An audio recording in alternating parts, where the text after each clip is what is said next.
সম্মুখে আমার আওয়াজ অনেক দূর পর্যন্ত যাবে, চ্যালেঞ্জ করতেছি, এই জমিনের মাটিতে নীল আকাশের উপরে এমন কোন মৌলবি, এমন কোন শেখ, ঘুমটাওয়ালা হোক বা চুরিওয়ালা হোক, মায়ের দুধ পান করেনি যে আল্লাহ তাবারাক ওয়া তাআলার জন্য তারা আকার প্রমাণ করতে পারবে। এটা কোন মুসলমানের আকীদা ছিল না। এই আকীদাটা ইসলামের নামে ইহুদিরা ভরেছে, বলেন নাউজুবিল্লাহ। এই আকীদা ইহুদিরা ভরেছে কেন জানেন? ইহুদিরা নিজের সন্তানকে মৌলবি বানিয়ে ছাড়ে, আপনারা জানেন। ওদের গুপ্ত মাদ্রাসা আছে, কি আছে?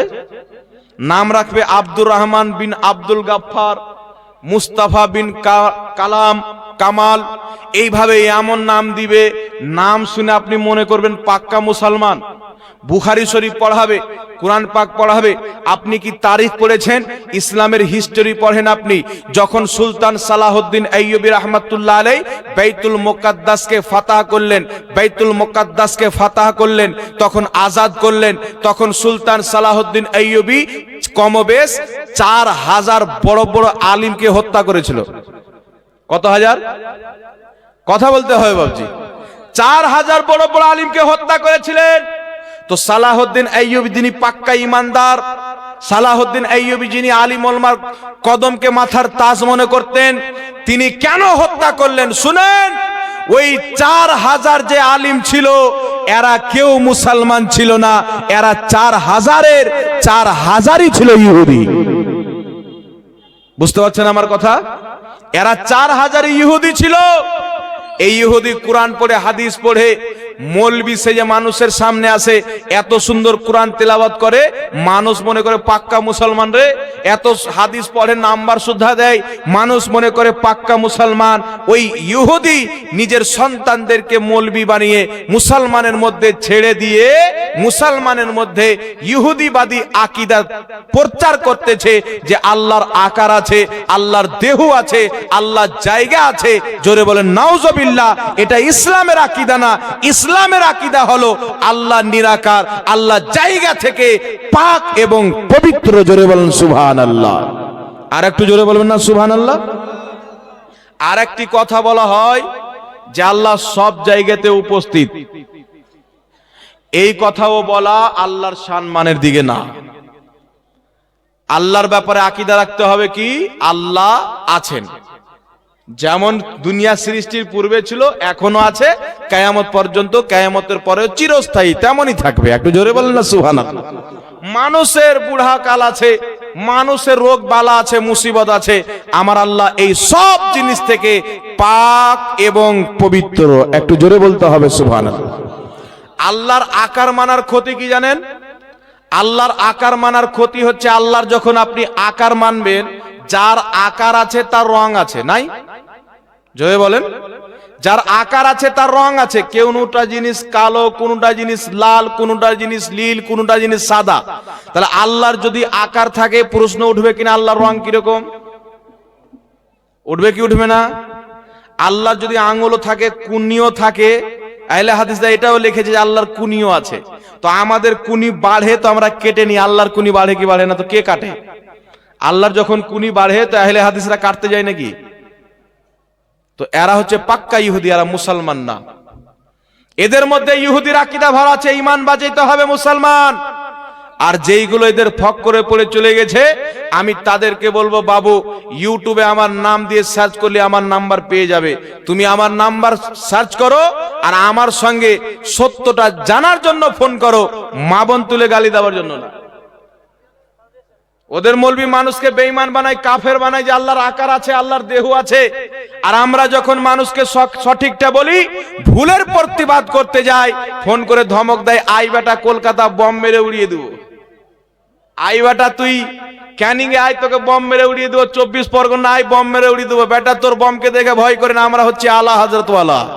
জোরে বলতে হবে সুবহানাল্লাহ।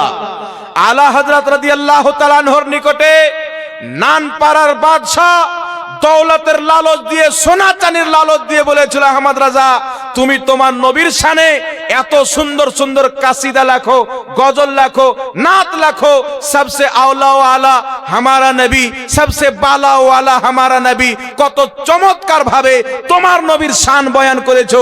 2-3 কবি আমার নামেও লিখে দাও, তুমি যা চাইবে আমি বাদশা তোমাকে তাই দেব।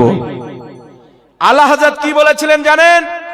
करो मदहा अहले दुवल रजा, पड़े इस बला में बेरी बला, मैं गदा हूं अपने करीम का, मेरा दीन पाराए ना नहीं। आला हजरत বলছেন শুনো, আমি আমার নবী মুস্তাফার গোলাম, আমি আমার নবীর মুস্তাফার আশিক, আমার দিন রুটির টুকরো না যে তোমার লালচে আমি বিক্রি করে দিব। আমি মুস্তাফার গোলাম, আমি যা লিখবো আমার মুস্তাফার শানে লিখবো। জোরে বলুন সুবহানাল্লাহ। আর একটু জোরে বলবেন না সুবহানাল্লাহ। আলা হযরত টাইটেলটা এমনি পড়ে যায়নি। এখন কিছু প্যাটলা মৌলবি বেরিয়েছে, কাওয়াখোর মৌলবি, কওমে লূত। ওই মৌলবি বলছে যে আলা হযরত বলা হারাম, বলে নাউজুবিল্লাহ। আমরা পৃথিবীকে বাসীকে বলছিলাম যে আশরাফ আলী থানভী নিজের মুরিদের কলমা পড়া দেখে বলেছে এটা সুন্নাত মোতাবিক। ওর মুরিদ কলমা পড়ছে লা ইলাহা ইল্লাল্লাহ আশরাফ আলী রাসূলুল্লাহ, তো আশরাফ আলী থানভী বলছে একেবারে সুন্নাত মোতাবিক। নাউজুবিল্লাহ বলেন। তো কেউ যদি লা ইলাহা ইল্লাল্লাহ আশরাফ আলী রাসূলুল্লাহ পড়ে, ও কাফির হবে কি হবে না? কথা বলেন, হবে কি হবে না? পাক্কা কাফির। আর ওই কুফুরকে কেউ যদি বলে সুন্নাত মোতাবিক, ও কাফির। তো আমরা পৃথিবীকে বলি যে আশরাফ আলী থানভী কুফুরি করেছে, নিজেকে নবী বলাতে সে খুশি হয়েছে। আর সে লিখেছে হিফজুল ইমানের মধ্যে, নবীকে আল্লাহ যতটুক ইলমে গায়েব দিয়েছে এতটুক প্রত্যেক পশু পাখি বাচ্চা জীবজন্তু জানোয়ারকে পর্যন্ত দিয়েছে, বলে নাউজুবিল্লাহ। তো নবীর জ্ঞানকে বাচ্চার সঙ্গে তুলনা করার জন্য, পাগলের সমতুল্য বলার কারণে, জানোয়ার সমতুল্য বলার কারণে ওর উপরে কুফুরের ফতোয়া মক্কা মদিনার 33 জন ইমামগণ ওকে কাফির বলে আখ্যায়িত করেছে। আমরা তাকে জাহান্নামী বলতাম, এদের চুলকাইতো। আমাদের আশরাফ আলী থানভীকে জাহান্নামী বলছে, আমাদের মুজাদ্দিদকে জাহান্নামী বলছে। আজকে শাওকাতের বেটা প্রমাণ করে দিল যে ওর ফতোয়া অনুযায়ী আশরাফ আলী থানভী জাহান্নামী। কারণ আলা হযরত বলা হারাম ওর ফতোয়া অনুযায়ী। আর আশরাফ আলী থানভী নিজের পীর হাজী ইমদাদুল্লাহ মুহাজিরে মাক্কিকে একাধিক জায়গাতে আলা হযরত লিখেছে। তাহলে হারাম জিনিসকে যে হালাল বানিয়ে ফেললো, ও জান্নাতে যাবে না জাহান্নামে যাবে? হারাম কাজ করলে জান্নাতে না জাহান্নামে? জোরে বলতে হবে। তো ওর কথা অনুযায়ী আশরাফ আলী থানভী হারাম কাজ করেছে, ওর পীরকে আলা হযরত লিখেছে, তো আশরাফ আলী থানভী জাহান্নামে গিয়েছে। তো আজকে থেকে আমরা যদি আশরাফ আলী থানভীকে জাহান্নামী বলি, এই ব্যাটার যদি চুলকায় তো জুতা খাবে কি খাবে না? মুনাফিক হলো কি হলো না? বেটা তোমার বাপ যখন লিখলো আলা হযরত, তো তুমি মানুষকে বলছো আশরাফ আলী থানভী 1500 কিতাব লিখেছে। 1000 কিতাবের নাম বলো তো। মানুষকে কত বোকা বানাচ্ছে, বলছে আশরাফ আলী থানভী 1500 কিতাব লিখেছে। 1000 কিতাব যদি ওর দেখিয়ে দিতে পারে, 5 লক্ষ টাকা শওকতের বেটাকে দেবো আমি। 5 লক্ষ টাকা দেবো 1000 কিতাব ওর দেখা। মিথ্যা বলছে মানুষকে। এরা শুনেন, এদের নিজের মৌলবি, এদের মৌলবির ব্যাপারে যদি কিছু বলেন এরা আপনাকে ছাড়বে না, কিন্তু নবীর ব্যাপারে যা বলেন, যদি খারাপ বলেন বাড়িতে নিয়ে গিয়ে বিরিয়ানি খাওয়াবে। বুঝতে পারছেন কথা আমার? এই যে কিছু আহলে হাদিস নামের ভণ্ড বেরিয়েছে না, আমার নবী বলেছেন খারজি এমন একটি দল, এরা কিয়ামত পর্যন্ত বের হবে মুছে যাবে, বের হবে মুছে যাবে, বের হতেই থাকবে। আর শেষের দিকে এদের দলবল আস্তে আস্তে ভারী হবে। আর এই আহলে হাদিস খারেজি এরা নিজের মাসিহা দাজ্জালকে বানাবে। কাকে বানাবে? দাজ্জালকে নিজের মাসিহা বানাবে। আমার নবী বলে দিয়েছেন। তো এই যে কিছু লোক বেরিয়েছে, এরা যেরকম আলিম ওলমাকে গালি দেয়, পৃথিবীতে কেউ গালি দেয় না, কেউ গালি দেয় না। এদের মৌলবি যখন বলবে নবীর মুখ দিয়ে দুর্গন্ধ বের হতো, এটা এদের সহি হাদিস। এদের মৌলবি বলছে যে নবী গায়েব জানে ওকে তালাক, এটা এদের সহি হাদিস। এদের মৌলবি বলছে একটা জাল শব্দ দিয়ে নবীর পিতামাতা জাহান্নামী, এটা এদের সহি হাদিস। আর এদের মৌলবির বিরুদ্ধে কিছু বললে বলবে এরা গিল্লা করছে। বুঝছেন আমার কথা? যেই নবীর পেশাবে সুগন্ধি, যেই নবীর ঘামকে সাহাবা আতর হিসাবে ব্যবহার করে, যেই নবীর জবানে আল্লাহ কথা বলে, যেই নবী যখন কথা বলতেন চতুর্দিকে মুস্কো আম্বারের খুশবু বেটে যেত, ওই নবীর মুখ দিয়ে বলছে গন্ধ বের হতো, এটা নবীর গুস্তাখি না? এটা নবীর তাওহীদ না? এ বেটা যখন নবীর তাওহীদ করলো, তোর বাপকে তুই মাথার তাজ বানিয়ে নিলি, আর আমার নবীর গুস্তাখি করার জন্য তোর বাপের বিরুদ্ধে বললে এটা গিল্লা হয়? নবীর বিরুদ্ধে বললে চুগলি গিল্লা হয় না?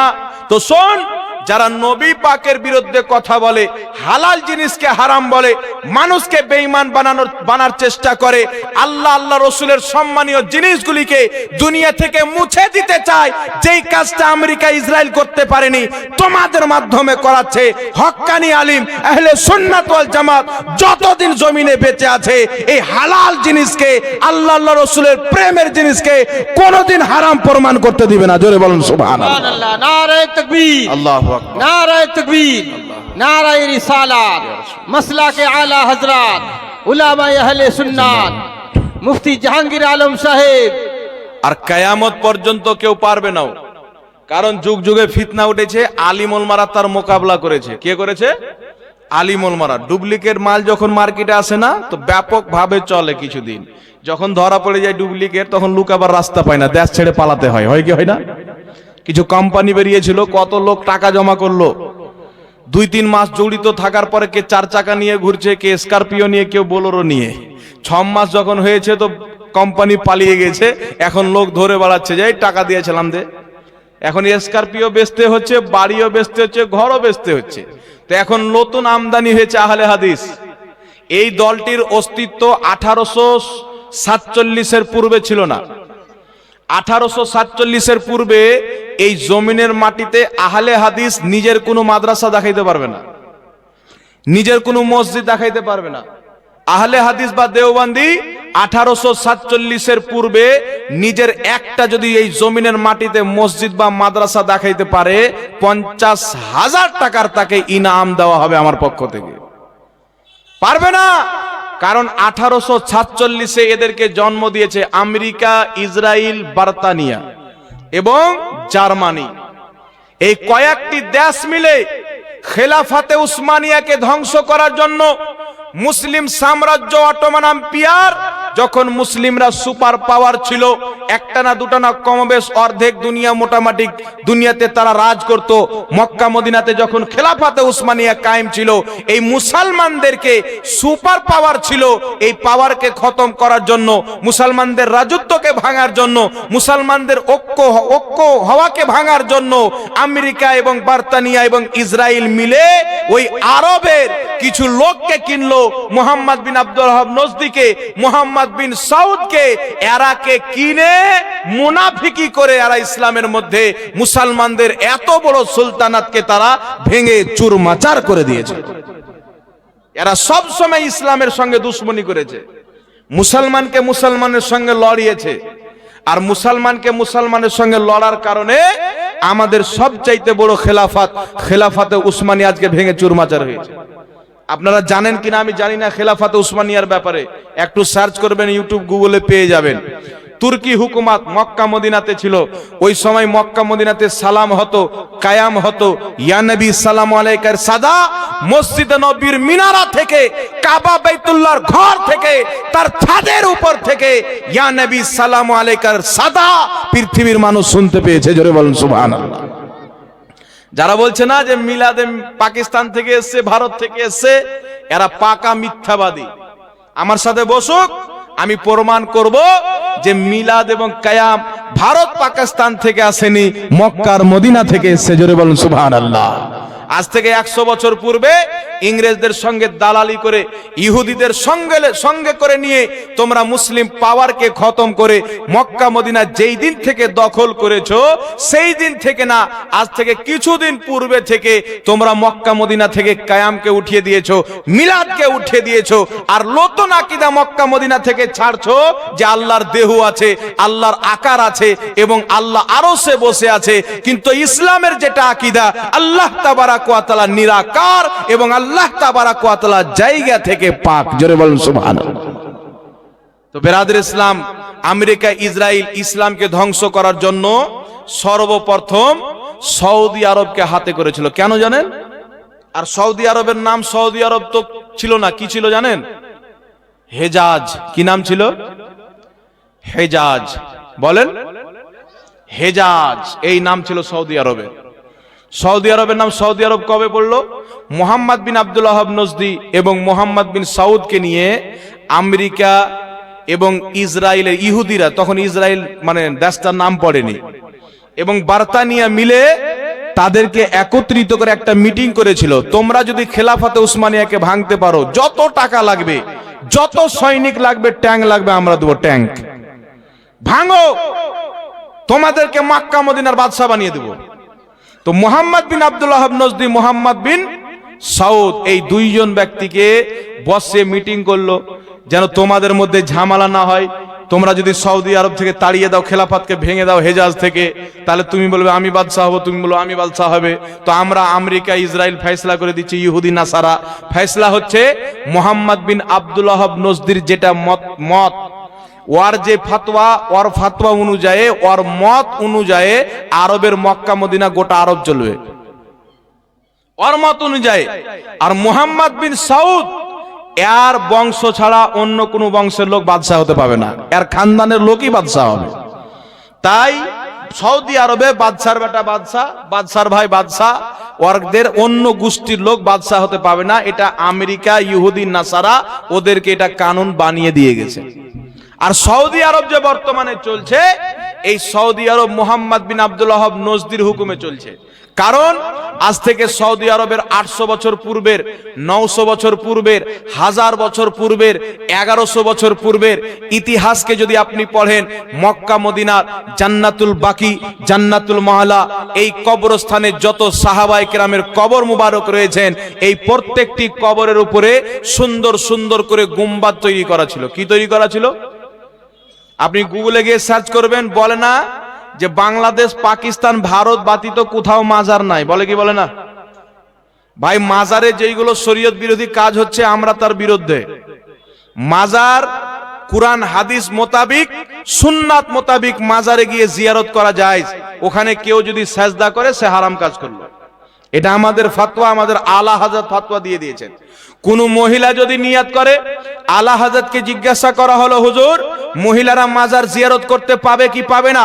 আমার আলা হযরত আজিমুল বরকত ইমামে আহলে সুন্নাত রাহমাতুল্লাহ আলাইহি বলেছিলেন, শুনো, মহিলারা মাজার জিয়ারত করতে পাবে কি পাবে না এটা জিজ্ঞাসা করছো? কোন মহিলা যদি বাড়িতে নিয়াত করে যে আমি মাজার জিয়ারত করতে যাব, কোন মহিলা নিয়াত করে যখন সাজতে আরম্ভ করবে, তখন থেকেই আল্লাহর লানাত তার উপরে বর্ষিত হতেই থাকবে, বর্ষিত আরম্ভ করবে। যে নিয়াত করবে, ওর যাওয়া তো দূরে থাক।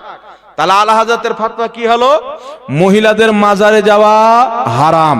তো কোন মহিলা যদি মাজারে যায়, তাহলে সে হারাম কাজ করলো, হারাম কাজ করার তাকে গুনাহ হবে, তার উপরে আল্লাহর লানাত। এটা কি সুন্নিয়াতের ফতোয়া জায়েজ হলো যে সুন্নিরা জায়েজ বলছে? সুন্নিদের ফতোয়া তো এটা। ইসলামে কুরআনে আল্লাহ বলছে দারু পান করিও না, সুদ খেয়ে আরো সে বসে আছে, ওখান থেকে দুনিয়াকে চালাচ্ছে। কিন্তু শরীয়তের আকীদা কি? বিশ্বের মানুষ যে আকীদাটাকে বিশ্বাস করে, যে আকীদাটা আমার নবী দিয়েছেন, আমার আল্লাহ দিয়েছেন, এবং সাহাবায়ে কেরামের যে আকীদাটা ছিল, আকীদাতুত তাহাবি, সারা আকাইদে নাসাফির মধ্যে লেখা আছে, লা ইয়াতামাক্কানু ফি মাকান, আল্লাহর জন্য কোনো জায়গা নাই, আল্লাহ জায়গা থেকে পাক। জোরে বলুন সুবহানাল্লাহ। আর একটু জোরে বলুন না সুবহানাল্লাহ। এটা আমি সিম্পল করে আপনাদেরকে বুঝাচ্ছি। আপনারা বলেন তো, যে জায়গাকে কে সৃষ্টি করেছে? জায়গাকে কে সৃষ্টি করেছে? যখন কোনো জায়গা ছিল না, আমার আল্লাহ ছিল কি ছিল না? আরশ ছিল না তো আল্লাহ ছিল কি ছিল না? লৌহ কলম ছিল না তো আল্লাহ ছিল কি ছিল না? ডান দিক, বাম দিক, সামনে, পিছনে, উপর, নিচে, 6 দিক যখন ছিল না, আমার আল্লাহ ছিল কি ছিল না? কিছুই যখন ছিল না, আল্লাহ ছিল কি ছিল না? কিছু শব্দটাও যখন ছিল না, তখনও আমার আল্লাহ ছিল। ছিল কি ছিল না? জোরে বলেন। তখন আল্লাহ যেমন ছিল, আমার আল্লাহ এখনো তেমন আছে। মানুষ বুড়া হয়, আল্লাহ বুড়া হয়? কথা বলতে হবে। মানুষের মৃত্যু আছে, আল্লাহর মৃত্যু আছে? আমরা যদি 2 ঘন্টা রাত্রি জেগে ঢুলি, জালসা শুনতে এসে ঢুলি, আল্লাহ ঢোলন থেকেও পাক। একটু জোরে বলতে হবে সুবহানাল্লাহ। তাই আকীদা রাখতে হবে কি? আল্লাহ কোন জায়গাতে নাই, আল্লাহ জায়গা থেকে পাক। জোরে বলুন সুবহানাল্লাহ। আল্লাহ যেমন ছিল পৃথিবী কুল কায়নাত সৃষ্টির পূর্বে আল্লাহ তেমনই আছেন, এই আকীদা রাখতে হবে। আর আমার আল্লাহ কোথাও বসা থেকে পাক, উঠা থেকে পাক। আহলে হাদিসরা আকীদা বানিয়েছে আল্লাহ আরশে বসে আছে। আচ্ছা আপনারা বলেন, বসার মোহতাজ কে থাকে? মানুষ থাকে, কারণ তাকে আরামের প্রয়োজন পড়ে। আমার আল্লাহকে কি আরামের প্রয়োজন পড়ে? কথা বলতে হবে, পড়ে। আল্লাহ যখন আরশে বসবেন তো আরশের 6টা দিক আছে না নাই? 6টা দিক আছে কি নাই? আরশের ডান দিক, বাম দিক, সামনে, পিছনে, উপর, নিচে আছে না নাই? তো আল্লাহ যখন আরশে বসবেন তো 6 দিক আল্লাহকে বেষ্টন করবে কি করবে না? 6 দিক হলো কি হলো না আল্লাহর? তো আল্লাহ তো দিক থেকে পাক, তাই আল্লাহ আরশে বসা থেকেও পাক। তাই কি আকীদা রাখতে হবে? আল্লাহ আরশে ইস্তেওয়া করলেন, যেমন তার শানের যোগ্য। জোরে বলেন সুবহানাল্লাহ। আল্লাহ যদি আরশে বসে আকীদা রাখে, তাহলে আরশ হচ্ছে একটি জায়গা, আল্লাহর জন্য জায়গা মানা হলো। আর যেই ব্যক্তি আল্লাহর জন্য জায়গা নির্ধারিত করবে, সারা কায়দে নাসাফির মধ্যে লেখা আছে, ওই ব্যক্তি সঙ্গে সঙ্গে ইসলাম থেকে বেরিয়ে মুরতাদ হয়ে যাবে। জোরে বলেন সুবহানাল্লাহ। মুরতাদ কাকে বলে? যে মুসলমান ছিল, পরে ইসলাম ছেড়ে দিল, বা এমন কোন কাজ করলো যে ইসলাম থেকে বেরিয়ে গেল। তাই বেরাদের ইসলাম, আহলে হাদিস ফিতনা ভয়ঙ্কর। এরা ইসলামের আকীদা প্রচার করে না, এরা আমেরিকা, ইসরায়েলের ইহুদি এবং খ্রিস্টানদের আকীদা প্রচার করে, ইহুদিদের আকীদা প্রচার করে। আর আমি আপনাদের